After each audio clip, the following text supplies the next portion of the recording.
दुर्भावना का फल, उत्तराखंड की लोक कथा। गंगा नदी गौमुख से निकलकर उत्तरांचल में कुछ दूर तक जाह्नवी के नाम से भी जानी जाती है। उसी जाह्नवी नदी के किनारे एक महर्षि का गुरुकुल था, जहां धर्म और अस्त्र शस्त्र चलाने की शिक्षा दी जाती थी। वहां अनेक शिष्य आते। गुरुकुल में कड़ा अनुशासन था। गुरु की आज्ञा का पालन करना और आपस में मित्रता का व्यवहार करना वहां का पहला नियम था।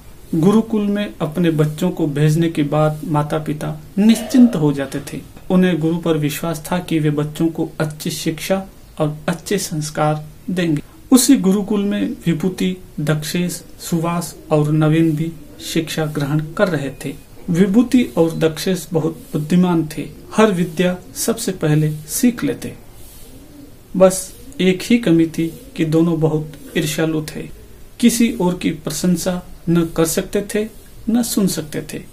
इसके विपरीत सुवास और नवीन साधारण बुद्धि के थे, पर सबसे मित्रता का व्यवहार करते, सबके गुणों का सम्मान करते। सुवास और नवीन ने अपने साथियों को समझाने का बहुत प्रयास किया, पर सब व्यर्थ। महर्षि को भी बहुत चिंता थी कि उन्हें कैसे सुधारा जाए। वे दोनों बालकों में अहंकार और ईर्ष्या की भावना को खत्म करना चाहते थे, पर उचित अवसर नहीं मिल रहा था। जाह्नवी नदी के दूसरे किनारे पर एक बस्ती थी। वहां एक जमींदार थे।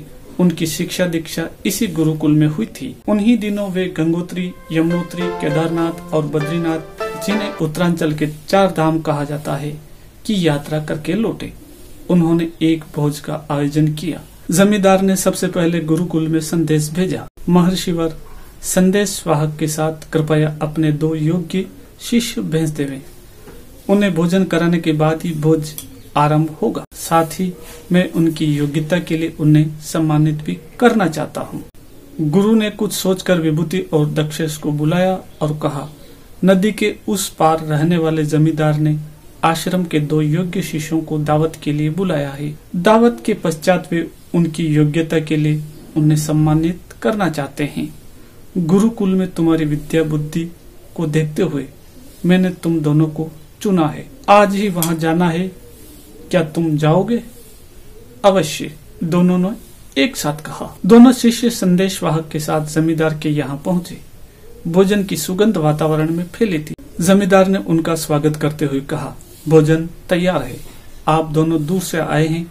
पास ही कुआं है, वहां जाकर हाथ पैर धो लें, फिर आसन ग्रहण करें। इसलिए कुएं का चबूतरा छोटा है। एक समय में एक ही व्यक्ति खड़ा हो पाएगा। अतः आप में से पहले एक जाए, फिर दूसरा। विभूति झटपट उठा और कुएं की ओर चला गया। दक्षेश वहीं बैठा रहा। जमींदार ने दक्षेश से पूछा, जो कुएं की ओर गए हैं, सुना है वे गुरुकुल के शिष्यों में सबसे श्रेष्ठ हैं और बहुत बड़े विद्वान हैं। विद्वान? किसने कहा आपसे कि वह विद्वान है? अरे वह तो खच्चर है, पूरा खच्चर। दक्षेश क्रोध से बोला। यह सुनकर जमींदार ने कुछ नहीं कहा। थोड़ी देर बाद दोनों शिष्यों को भोजन के लिए बुलवाया गया। जब वे खाने के लिए बैठे तो उनके सामने जानवरों का भोजन, भूसा, हरी घास और चने का दाना परोसा गया। उसे देखते ही दोनों क्रोध से उबल पड़े। आपने हमें क्या जानवर समझ रखा है जो खाने के लिए घास भूसा दिया है? चिल्लाते हुए दोनों शिष्य क्रोध से पैर पटकते हुए तेजी से वहां से बाहर निकल पड़े।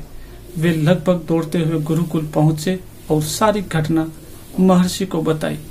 अभी बात पूरी भी नहीं हुई थी कि पीछे से जमींदार का संदेशवाहक हाँफता हुआ पहुंचा। उसने महर्षि से क्षमा मांगते हुए कहा, गुरुवर क्षमा करें, कहीं कुछ समझने में भूल हो गई। जमींदार स्वयं आते, पर हवेली मेहमानों से भरी है, इसलिए नहीं आ पाए। आप शिष्यों को पुनः भेज दें, मैं उन्हें लेने आया हूँ। बिना शिष्यों को भोजन कराए अन्य मेहमानों को भोजन नहीं परोसा जाएगा। महर्षि ने इस बार दूसरे शिष्यों सुवास और नवीन को संदेशवाहक के साथ भेजा। वे दोनों जमींदार के यहाँ पहुँचे तो जमींदार ने उनसे भी बारी बारी कुएं पर जाकर हाथ पैर धोने के लिए कहा। पहले नवीन कुएं की ओर गया। सुवास को अकेला देखकर जमींदार ने वही बात फिर कही। सुना है कि वे जो कुएं की ओर गए हैं, गुरुकुल में सबसे श्रेष्ठ और बहुत विद्वान हैं। सुवास ने कहा, आपने ठीक सुना है। गुरुकुल में रहकर गुरुवर से हमें रोज अच्छी बातें सीखने को मिलती है। जमींदार ने फिर पूछा, आपने यह नहीं बताया कि आप दोनों में श्रेष्ठ कौन है? श्रेष्ठ तो नवीन है, सुवास ने बेहिचक कहा। और आप? जमींदार ने पुनः पूछा। मैं तो उसके सामने कुछ भी नहीं हूँ, सुवास ने उत्तर दिया। तभी नवीन लौटा और सुवास कुएं की ओर गया। जमींदार ने वही प्रश्न नवीन से किया। नवीन ने उत्तर दिया, सुवास तो सूर्य है, मैं तो उसकी विद्वता के सामने एक दीपक भर हूँ।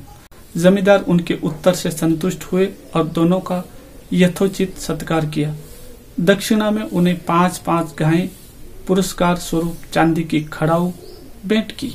वे दोनों जब गुरुकुल लौटे तो बहुत प्रसन्न थे। यह देखकर विभूति और दक्षेश का क्रोध और बढ़ गया। वे महर्षि के पास पहुंचे और कहा, हम दोनों आपके इन शिष्यों से अधिक बुद्धिमान हैं, फिर भी हम अपमानित हुए। आप सब जानकर भी चुप हैं और नवीन एवं सुवास की प्रशंसा कर रहे हैं। गुरु महर्षि ने उत्तर दिया, यह तो जमींदार ही बता सकते हैं, तो आप चलकर उनसे पूछते क्यों नहीं? दक्षेश ने हट किया। महर्षि अनमने से चारों शिष्यों को साथ लेकर चल पड़े। जमींदार ने दौड़कर गुरु की अगवानी की और चारों शिष्यों को आसन दिया। महर्षि ने आने का कारण बताते हुए कहा, वत्स, आपने शिष्यों के साथ भेदभाव क्यों किया? दक्षेश और विभूति का कहना है कि उनका अपमान हुआ है।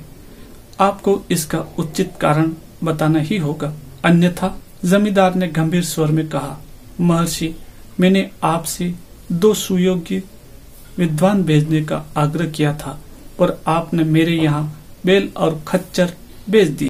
जब मैंने आपके पहले भेजे हुए शिष्यों से प्रश्न पूछा तो इन्होंने एक दूसरे का यही परिचय दिया, अतः मैंने दोनों के लिए जानवरों वाले प्रिय भोजन परोसे।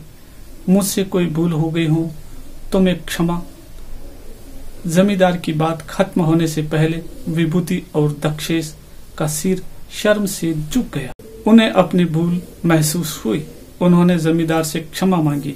तब गुरु महर्षि ने कहा, अहंकार और ईर्ष्या के कारण तुम दोनों में प्रेम नहीं है, पारस्परिक सद्भाव नहीं है।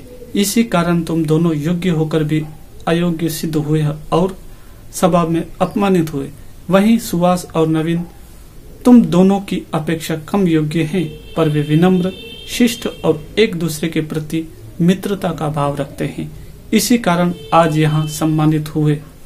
सबकी भावना की कद्र करना, सबसे प्रेम करना और सबका सम्मान करना ही शिष्य को योग्य बनाता है। इसे सुनकर वहां उपस्थित लोगों ने गुरु की प्रशंसा की और गुरु को यह विश्वास हो गया कि अब उनके चारों शिष्य एक समान योग्य होकर घर लौटेंगे।